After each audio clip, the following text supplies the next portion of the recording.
శ్రీ మహాగణాధిపతయే నమః.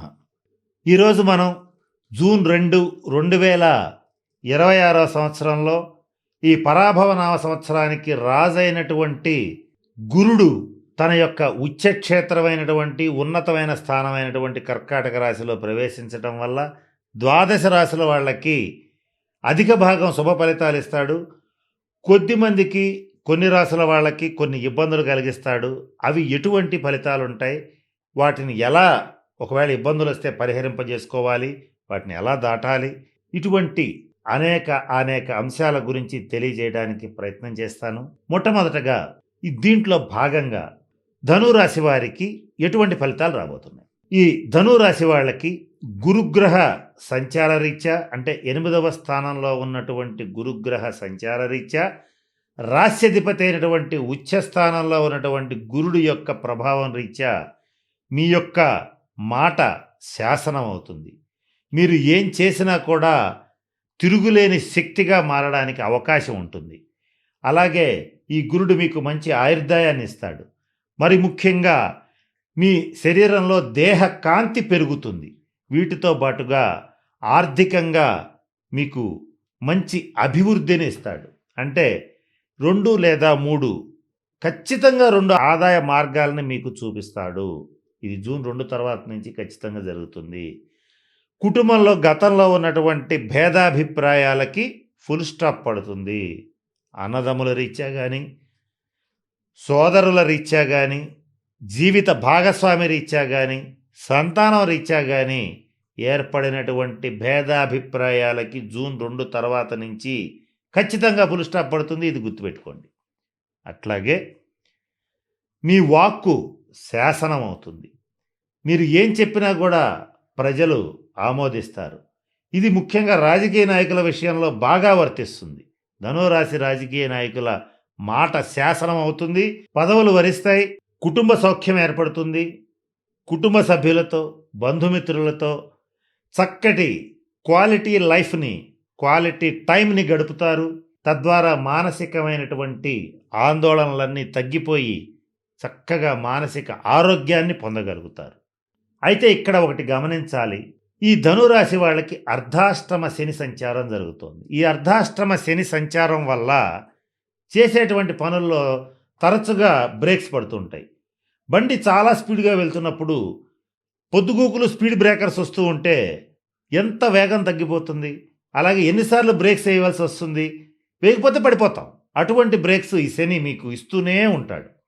వీటి నుంచి కూడా ఈ గురుగ్రహ సంచారం ఏదైతే ఉంటుందో డెఫినెట్గా మీకు విముక్తిని కలిగిస్తుంది. వాటి నుంచి మిమ్మల్ని బయటేస్తుంది. అంటే మీ పనుల్లో ఇక ఆటంకాలు రావు.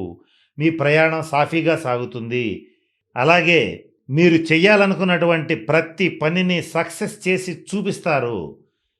ఉద్యోగస్తులైతే ప్రభుత్వ రంగంలో కానీ, ప్రైవేట్ రంగంలో కానీ ప్రమోషన్స్ వచ్చి తీరతాయి. వాటితో పాటు ట్రాన్స్ఫర్స్ కూడా వస్తాయి. ఇది గుర్తుపెట్టుకోండి.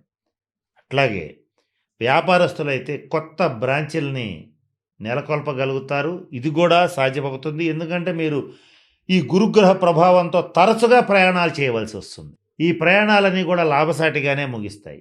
ఖర్చులు కూడా అధికంగా చేయవలసి వస్తుంది.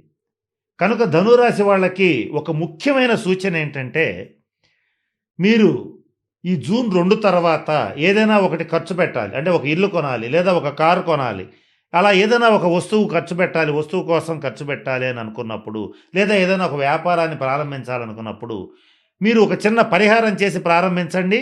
మీకు తిరుగుండదు. మీ ఖర్చులన్నీ మీ అదుపులోకి వస్తాయి. మీ క్యాలిక్యులేషన్స్కి తగ్గట్టుగా మాత్రమే ఖర్చులు అవుతాయి. అలా కనుక చేయకపోతే మీ ఖర్చులకి అదుపు ఉండదు. డబ్బు మంచినీళ్ళ ప్రాయంగా ఖర్చు అవుతుంది. మీ అంచనాలు తప్పుతాయి. మీరు ఏదైతే ప్రాజెక్టులో ఇంత డబ్బు అవుతుంది అనుకుంటారో దానికి డబల్ అవుతుంది. కనుక ఈ పరిహారం జాగ్రత్తగా పాటించండి. అదేంటంటే, మీరు ముఖ్యమైన ఖర్చు చేయాలనుకునే దానికి ముందు గురువారం నాడు కానీ, ఆదివారం నాడు కానీ మీరు అన్నదానం చేసి ఆ పనిని ప్రారంభించండి. లేదా మీ దగ్గరలో ఉన్నటువంటి రామాలయాన్ని కానీ, శివాలయాన్ని కానీ డెవలప్ చేయడానికి తగినటువంటి నిధులు ఇవ్వండి. లేదా డబ్బులు ఇవ్వలేని పక్షంలో మీకు చేతనైన సేవ చేయండి. పాడుబడిన లేదా పాతబడినటువంటి రామాలయాలు, శివాలయాలు పునరుద్ధరింప చేయటానికి మీకు చేతనైనటువంటి పని చేసేటట్లయితే చేసి తర్వాత ఏ పని చేసినా ఏ ఖర్చు పెట్టినా అది మీకు ఆదాయాన్ని ఇస్తుంది కానీ ఖర్చు అయితే అవ్వదు. ఇటువంటి శుభ ఫలితాలను పొందగలుగుతారు. ఇవి చేసి ఏ రకమైనటువంటి కొత్త పని మొదలుపెట్టినా దాంట్లో విజయం తథ్యం. ఇది ఖాయంగా గుర్తుపెట్టుకోండి. ఇకపోతే కారణం కూడా ఉంది. కారణం ఏంటంటే ఈ 9 గ్రహాల్లో గురుగ్రహం అనేటువంటిది శివుణ్ణి రాముణ్ణి సూచిస్తుంది. దశావతారాల్లో రాముడి యొక్క అవతారాన్ని సూచించేటువంటివి 2 గ్రహాలు. ఒకటి రవిగ్రహం, 2 గురుగ్రహం. అలాగే గురుగ్రహాన్ని కంట్రోల్ చేసేటువంటి శక్తి ఒక్క శివుడికే ఉంటుంది, మిగతా ఏ దేవతకి ఉండదు. కనుక వీళ్ళని గనక మనం ఫస్ట్ ప్రసన్నం చేసుకుని తర్వాత మనం ఏ పని చేసినా సక్సెస్ అవుతారు. మీ రాశ్యాధిపతి కూడా గురుడు, ఆయన ఉచ్చస్థానంలోకి వెళ్తున్నాడంటే మీకు ఎన్ని అవకాశాలు ఇవ్వబోతున్నాడు ఒకసారి ఆలోచించుకోండి, ఊహించుకోండి. దానికి తగ్గట్లుగా మీరు పరిహారాలు చేసి ఆ పనుల్ని ప్రారంభించి విజయవంతంగా ముగించడం అనేటువంటిది చెయ్యండి. ఇకపోతే ధను రాశి వాళ్ళు ఈ సంవత్సరం బంగారం రేటు ఎంత ఉన్నప్పటికీ నూతన వజ్ర సువర్ణ ఆభరణ వస్త్ర అలంకార ప్రాప్తిని పొంది తీరతారు. ఇది నిర్వివాదమైనటువంటి అంశం. అయితే గతంలో కూడా చెప్పాను, ఎంత కొంటారనేది నాకు తెలియదు, కానీ మీ యొక్క ఆర్థిక స్తోమత సహకరించినంత వరకు ఖచ్చితంగా జరుగుతుంది.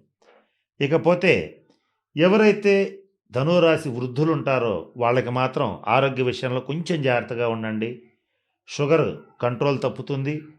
అలాగే గుండెకి సంబంధించినటువంటి వ్యాధులు ఉన్నటువంటి వాళ్ళకి కొంత అనారోగ్య సూచన, ఆసుపత్రులను సందర్శించవలసినటువంటి పరిస్థితులు ఉన్నాయి. కొంత ఇబ్బందికరమైనటువంటి కాలం. కొంచెం ఈ సంవత్సరం కాస్త జాగ్రత్తగా ఉండవలసినటువంటి పరిస్థితి ధనురాశి వృద్ధులకి సూచించబడుతుంది. ఇక్కడ వృద్ధులు అని ప్రత్యేకంగా చెప్పడానికి జ్యోతిశాస్త్రపరమైనటువంటి కారణం కూడా ఉంది. గ్రహాల్లో బాలగ్రహాలు, యువక గ్రహాలు, వృద్ధ గ్రహాలు అని ఉంటాయి. గురుడు వృద్ధ గ్రహానికి చెందుతాడు. ఇట్లా చాలా అనేక అంశాలు ఉంటాయి. వాటినన్నింటినీ దృష్టిలో పెట్టుకునే మీకు ఈ విషయాన్ని తెలియజేయటం జరుగుతుంది తప్ప ఏది పడితే అది చెప్పటం మా ఉద్దేశం కాదు.